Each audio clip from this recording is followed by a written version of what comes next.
How to paint মাটির থালা। আজকে আমি তোমাদের সাথে মাটির থালা পেইন্টিংয়ের একটি ভিডিও শেয়ার করব অনেক দিন পর। আমি ইউজ করি সোনাই কোম্পানির ফ্ল্যাট ব্রাশটা, যেটা ফার্স্ট টাইমে এত পশমগুলো উঠে গেছিলো, কিন্তু এখন ঠিক আছে। আর এখানে আমি ইউজ করছি ক্যামেলের অ্যাক্রিলিক কালারটা, যেটা বেস কালার হিসেবে সাদা কালার ইউজ করা হচ্ছে, কারণ এটাতে বেস কালার রেড হবে। আর রেডটা যাতে রেডই মনে হয়, তো সেটার জন্য প্রথমে হোয়াইট কালারটা অ্যাপ্লাই করে নিতে হবে। না হলে ডিরেক্ট মাটির থালার ওপরে যদি রেড কালার অ্যাপ্লাই করি তাহলে সেটা মেরুন কালার হয়ে যাবে বা খয়েরি কালার লাগবে। প্রথমে সবকটা পাত্রেই আমি বেস কালার হোয়াইটটা করে নিলাম, তারপর এটাতে আমি ক্যামেলেরই অ্যাক্রিলিক কালারটা ইউজ করব। আর এখানে আমি আমার নামটা লিখে নিলাম। যখন আমার হাতে একটু টাইম থাকে তখন আমি এরকম উল্টোপাল্টা কাজ করি, আর যখন একদমই সময় থাকে না তখন চারিদিক না দেখে তাড়াতাড়ি করে, যেরকমটা ভিডিওতে দেখছো, পারলে সেরকমটাই তাড়াতাড়ি করে কমপ্লিট করি।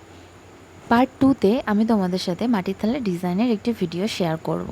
আর মোস্টলি ইম্পর্টেন্ট, তোমাদের যেটা দরকার, যারা বিজনেস করো অথবা যারা এগুলো কিনতে চাও, তাদেরও জানাটা খুবই জরুরি যে মাটির থালাগুলো আমি কীভাবে পেন্টিং করি।